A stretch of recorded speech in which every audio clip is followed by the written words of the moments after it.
Alright, so we are going to be reviewing electron configuration today. So you should have seen the majority of what I'm going to be talking about in your first year of chemistry, your pre-IB chemistry or chemistry honors. So I'm going to be going through this a little bit quicker than I would normally. So if you are completely unfamiliar with electron configuration, you might want to go back into my website and find the basic electron configuration videos and start with those. So the first thing, when we talk about configuration, we're talking about specifically where are the electrons. So we know that the atom has the protons and the neutrons in the center. And then we have the electrons orbiting around. Well, we know that they're on different energy levels. That is a horrible circle. But it is not that they are just on these energy levels, they are in more specific locations. So if you were going to give your address to your friend, you wouldn't just say the street name. You would give the house number, you might even give some more instructions on how to get to your house. You would be more specific. Well, electrons work in the same way. So there are 4 numbers that we use to describe the location of the electrons. So the principal quantum number, that's the energy level. And then we have the angular momentum number, which is the sublevel. So that means S, P, D, and F. Then we have the magnetic quantum number. So in each of these sublevels, we have a certain number of orbitals, or basically like rooms that the electrons go into. So S would have only 1 orbital, while P has 3, and so on. And then we have the spin quantum number, which is if you put the electrons in the same orbital, well, electrons will repel each other. So to make up for this, they'll spin in opposite directions. So one will spin in one way, the other one will spin in the opposite direction.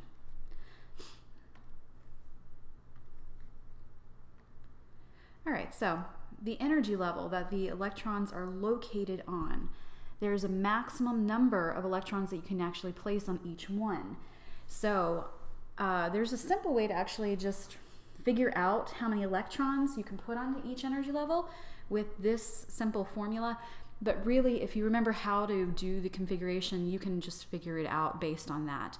So on energy level 1, I can fit 2 electrons. So 2 times n, which on energy level 1, n is going to be equal to 1. So 2 times 1 squared is just going to be 2. Then we have energy level 2, so 2 times n, which is going to be 2 in this case, squared, should be 8. And then really, it's because on energy level 1, we have an S, energy level 2, we have an S sublevel, and we also have a P sublevel. And then for energy level 3, we jump up to 18. So 3 squared multiplied by 2 would give me 18.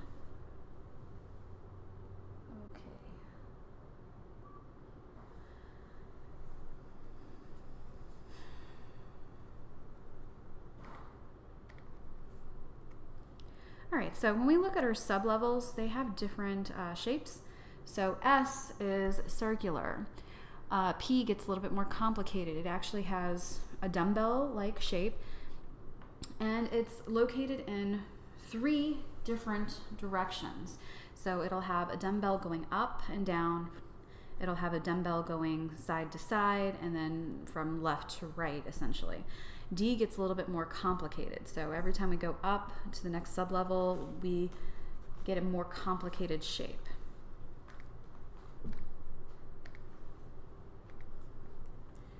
And then when we talk about P, we have 3 axes. So we have the x-axis, we have the y-axis going up and down, and then we have the z-axis going out. So we have, for our sublevels, S will have 1 orbital, so it has 1 room. P would have 3, so it has 3 rooms, 3 places for the electrons. D would have 5 orbitals, so 5 places for electrons to go. And then F would have 7. And in each of these orbitals, we can put 2 electrons. So we can only put 2 in there. Yeah, okay. So we can only fit 2 into each one. So in the S, we can put 2 electrons, and P, we could fit 6 total electrons. D, we can fit 10 total electrons, and F, we can fit 14. All right, so really when we talk about an orbital, we're talking about where the electron probably is. We don't actually have a physical location of where it actually is. We know where it probably is. It's probably within this region, but we can't know the exact location. All right, so when we're writing electron configurations, there are some principles and rules that we must follow. So the Pauli exclusion principle says that every electron must have a completely unique location. So the electrons, so you can have 2 electrons that are on the same energy level, the same sublevel, the same orbital, but when you put them in the same orbital, they spin in opposite directions. So even if the first 3 numbers are completely the same, the last one, the spin number, will be different. Because remember, they repel each other. So when you put them together, they're going to spin in opposite directions to make up for that. All right, so the other principles, well, we have the off-ball principle, and that says that we're going to fill in the lowest energy levels first. So we start with energy level 1, then we go to energy level 2, then we go to 3, and so on. And there are a few exceptions to that, and if you've done this before, you should know those. There's also Hund's rule. Now, Hund's rule says that if we have an empty orbital in the sublevel, electrons will not pair until they absolutely have to. So if you go on a bus and you don't know anybody, the first thing you're going to do is you're going to look for an empty seat. You're not going to sit next to somebody unless you absolutely have to. Electrons work the same way. They repel each other, so if they can be in a separate orbital, they will. All right, so when we write a configuration, we are going to use the periodic table, because the periodic table is set up in a way that you can just read the configuration based on its location on that table. So we have 4 blocks, just like we have 4 sublevels. We have an S sublevel, we have a P sublevel, we have a D, and then we also have an F. So we have 4 blocks on the periodic table. So the S block includes the first 2 columns of the periodic table. The D block, those would be the transition elements, and those include, or that includes 10 columns in the middle. And then we have our P, which would be the last 6, and then the F, it would be the inner transition metals at the bottom. So you can determine the sublevel that the electrons are in based on the location of the blocks. So we're also going to be looking at the period numbers. So the periods, remember, are just the rows. So we have 7 periods. So we have the first period, the second period, third, fourth, fifth, and so on. So based on the period that the element is on, will tell you the location of, or it'll tell you the energy level of the highest electrons that you have. Now, as you move through your blocks, okay, you are going to be subtracting if you were in the D block or the F block. So if you're on period 3 in the S block, it's 3S. If you're in period 3 on the P block, it's 3P. But once you go to the 4th period and you go into the D block, you have to subtract 1. So 4S would be filled, and then 3D would be filled after that.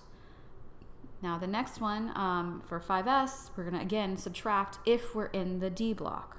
So it would be 5S2, and then we'd have 4D10, and then it would go back up to 5.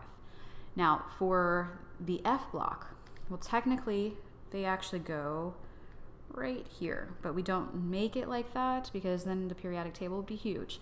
So we subtract 2 for the F, so it would be 6S. Then right after that, we're going to look at the F block, so it would be 4F, so instead of 6, it's going to be 4. Then we go back into the D block, we subtract 1 for that, so that's going to be 5D, and then we go back into 6 when we go back into the P. So F and D are different. You have to subtract them when you're reading your configurations. So if we're going to read a configuration, let's just go through an example. So if I'm going to read the configuration for, let's say, element 15, right here. So I'm going to start from the very beginning. So remember, this is the period 1, and technically there should be an element here. It's hydrogen. So we have hydrogen, and then we also have helium. Now helium is in the P block, but technically for configuration purposes, it's actually over here. It's in the S block. Just for configuration purposes. They put it over here because it matches the properties of these elements better. So when we read, we're going to start with the first period. We're going to read everything that's on that period. And then we go to the next period, and we keep doing that until we get to the element that we're interested in. So I'm going to start right here at 1. I'm in the S block, so it's 1s1. And then I have 2 elements there, so I have 2 electrons occupying the 1s. Well, there's nothing else on this period, so now I can go to the next one. Well, I'm on period 2. I'm in the S block. I have 2 electrons in that, and then now I can keep moving until I hit something new, and now I'm in the second period. I'm in the P block, and I'm going to count 1, 2, 3, 4, 5, 6. That's 2p6. There's nothing else on this period, so then I keep going. Then I would go to 3s. There's 1, 2 electrons there. There's nothing next. There's no D block here. I'm going to keep going until I get to 3p. I'm in the third period. I'm now in the P block, and I'm going to count until I get to element 15. 1, 2, 3. So there's 3 electrons in the P. So this is telling me where the electrons, for the most part, are located. So I should have 2 electrons in the first energy level. I should have 2 electrons in 2s. I should have 6 electrons in 2p. I should have 2 electrons in 3s and 3 electrons in the 3p sublevel. So let's do a few more examples. And this is everything that I just went over. All right, so the orientation I'm going to actually come back to after we go over orbital diagrams. So for carbon, let's look at a periodic table. Okay, so carbon is right here. So when I'm reading this out, I'm going to start with hydrogen, and then I'm going to work my way to carbon. So I'm in the first energy level. I'm in the S block right now. There are 2 elements in the S block, so 2 electrons. Remember, helium technically goes over here for configuration purposes. Then I go to the next period. So I'm in period 2, so energy level 2. I'm in the S block, so 1, 2, so 2 electrons. Keep moving my finger across until I hit the next thing, which is going to be still period 2. But we're in the P block now, and we count until we get to carbon. So 1, 2. So let's look at the next one. The next one is fluorine. So fluorine is right here. We're going to start again at 1s. So we're in the first energy level. I'm in the S block. There are 2 elements there. So now we keep moving to the next period. We're in period 2 in the S block. 1, 2, so 2s2. Then we keep moving until we get to 2p. So it's 1, 2, 3, 4, 5. And then that's fluorine. So now let's look at antimony. Antimony is Sb, which is right here. All right, so we have a longer one. So when we do this, we're going to start at hydrogen. It's going to be 1s2.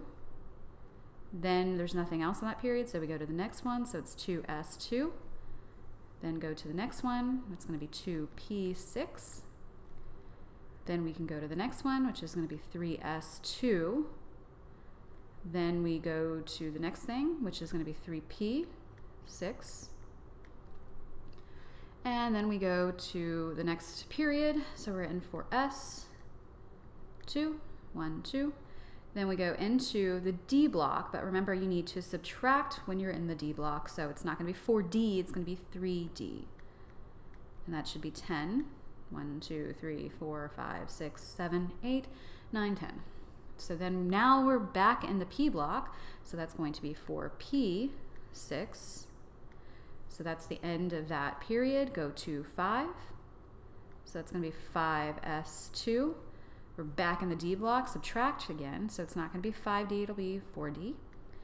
And then 10. And then we can go to the P block, which is going to be 5p.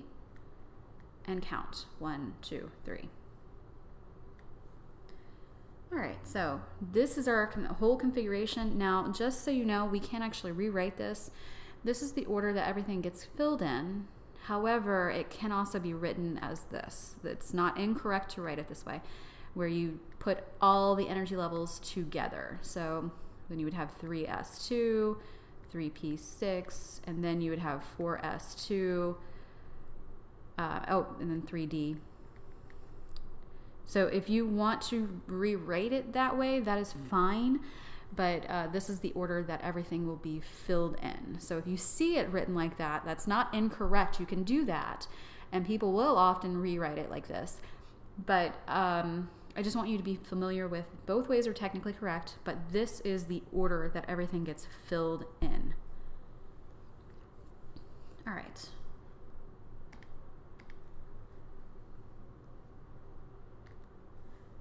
All right, so we do have a shorter way to do this. This is called noble gas configuration, or it's also called shorthand configuration.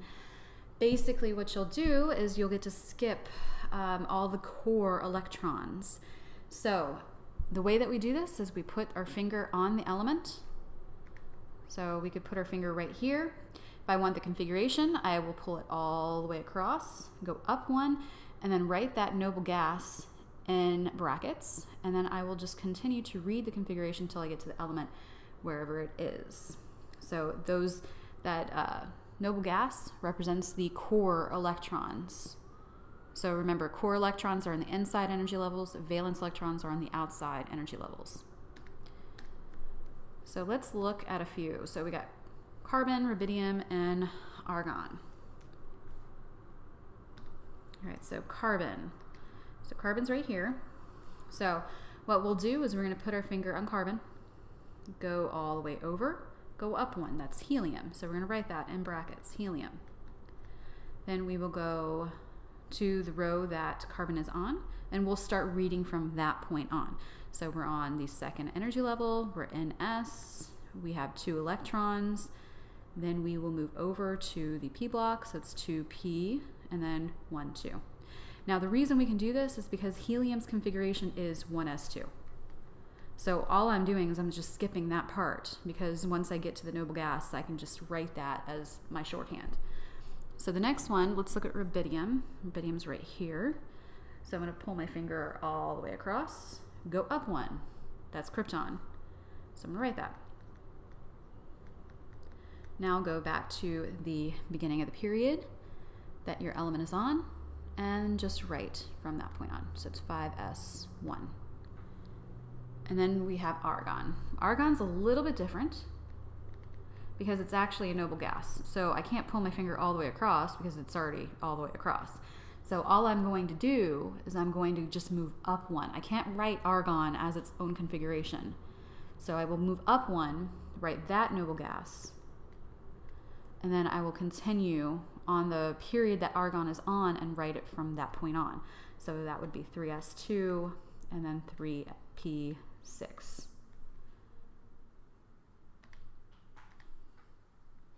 All right. Now, ions. You have to remember that atoms, when they become ions, they gain and lose electrons. So the configuration for the ion will be different than the configuration of the atom.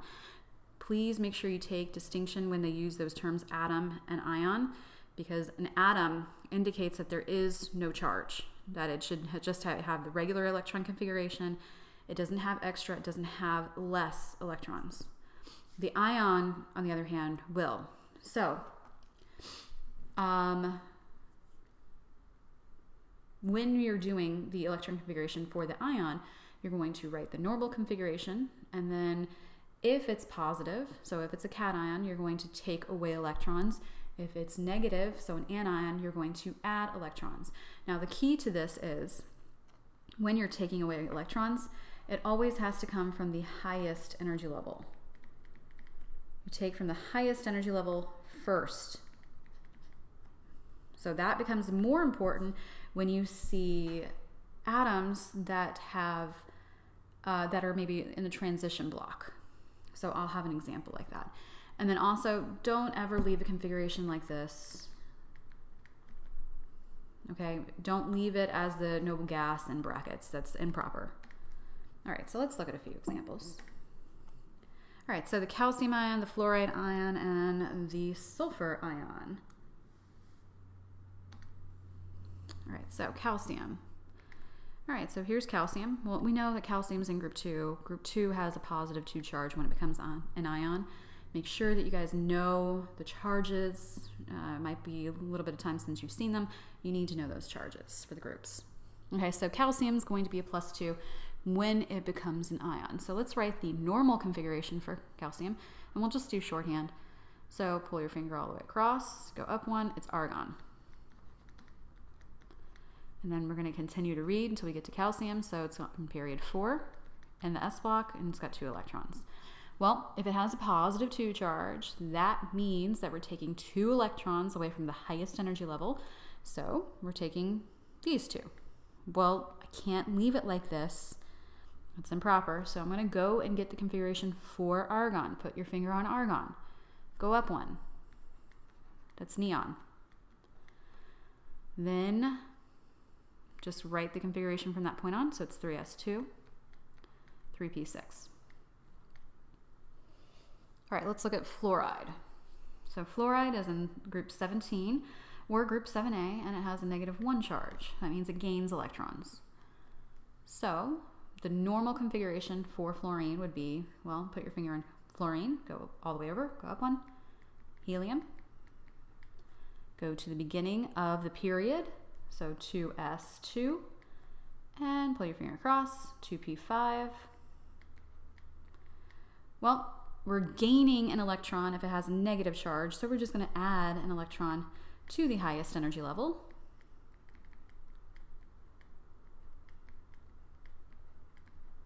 p6. So that's the new configuration. And notice it's the same configuration that neon has. Let's look at another one. Let's look at the sulfide ion. So sulfur is in group 16, has a -2 charge. So sulfur's normal configuration would be neon, 3s2, 3p4. So if it has a negative charge, we are going to be adding electrons. So we add it to the highest energy level.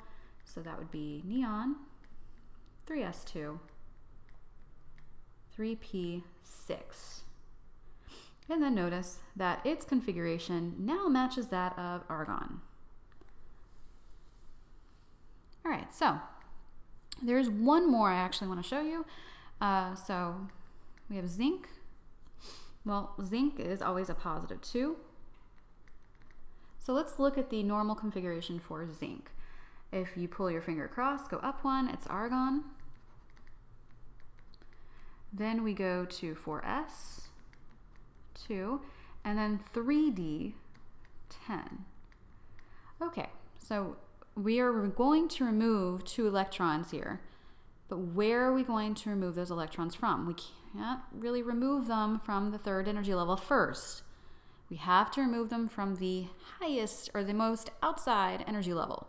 So the electrons will be removed from 4s. And what I'm left with, well, I have argon, but I also have 10 extra electrons in that 3d. So that would be the configuration if you have something in the transition block. So you have to be very careful about that. You are removing electrons from the highest energy level first. So if it happened to have a +3 charge, then I would remove those 2, and then I'd remove 1 extra from the 3d. But only after I remove the 4s. Okay. Last thing that we're going to talk about are Orbital diagrams. So an orbital diagram is just another way to show a configuration. So when we have an orbital diagram, we show it with boxes and arrows. So S would just be one box because it has one orbital. So every box represents an orbital. P would be 3 boxes, D would be 5, F would be 7. So it has nothing to do with the energy level number. It only has to do with the fact that it's S, P, D, or F. All right, so let's look at carbon. So when we write out the orbital diagram, I suggest write out the configuration like you normally do. So carbon is 1s2, 2s2, and then 2p2. So now at this point, well, I know that S is going to be one box, so I'm going to draw that out. Well, in 1s, there are 2 electrons, so one arrow going up, the other arrow must go down, because remember, they spin in opposite directions if they're in the same orbital. Same thing for 2s, it's still one box. It has nothing to do with that 2 in the front. It's just the fact that it's S. One arrow going up, one arrow going down. Now we have 2p. So p is always 3 boxes. No matter how many electrons actually go in there, it's always 3. So we have 2 electrons. So one going up, but now remember they don't like to pair unless they have to. So now if there's another choice, they can go into the next one. So it would look like this. Now before, I said something about an orientation. You can also see a configuration written like this. 1s2, 2s2, and then when we get to this last piece, when we talk about these electrons, well remember, in the P, we've got an X, Y, and Z axes. So if we're looking at that, we can write this and make it a little bit more specific. So I have 2p, X, and I have 1 electron in that. I also have a 2p, Y, and I have 1 electron in that. So all I'm doing is I'm just being a little bit more specific about the electrons in the last sublevel. All right, let's look at oxygen. Oxygen is 1s2, 2s2, and 2p4. So again, same thing. S is always one box, 1 electron going up, 1 electron going down. 2s, 1 going up, 1 going down. And then 2p4, well, it's still 3 boxes. But now, remember, 1 going up in the first. Now we go to the next. 1 going up, 1 going up. Now I have 1 more, and now it'll start to pair. So if I were writing this as my orientation, I could write it like this. And then remember, it's X, Y, Z. So 2p, X, and there's 2 in there. And then 2p, Y, well, there's just 1 in there. And then 2p, Z, and there's just 1 in there as well. All right, so there are just 3 more terms that you really just need to make sure you know. So paramagnetic, diamagnetic, and then isoelectronic. So paramagnetic means that we have unpaired electrons in the atom. So if I were to have an unfilled sublevel, so if I have this, 1s2, 2s2, 2p1, well, that would be 1 unpaired electron right there. Because if I'm looking at this 1 electron doesn't have a pairing in that orbital. I could also have 2. Well, again, it would have 2 unpaired electrons because it doesn't have a match. It doesn't have anything else in the orbital with it. So if you have a configuration and the last piece is not filled, it's paramagnetic, which means that there's the possibility for it to be magnetic. That this usually only happens in the D block because you have to have lots of unpaired electrons to have this happen. Now, diamagnetic, that's when you have all the electrons being paired. So everything is full, essentially.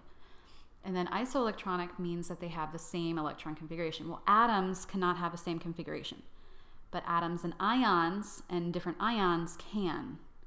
So neon and F-1, those would be isoelectronic. I could also have, let's see, I could also have calcium with a positive 2. Calcium with a positive 2 has 18 electrons. That would be the same as argon. Well, that would also be the same as chlorine with a -1. These are all isoelectronic. They have the same number of electrons in them. So the configuration has to be the same. All right, so that is that. So this should have been, for the most part, review. And we're going to be practicing this in class.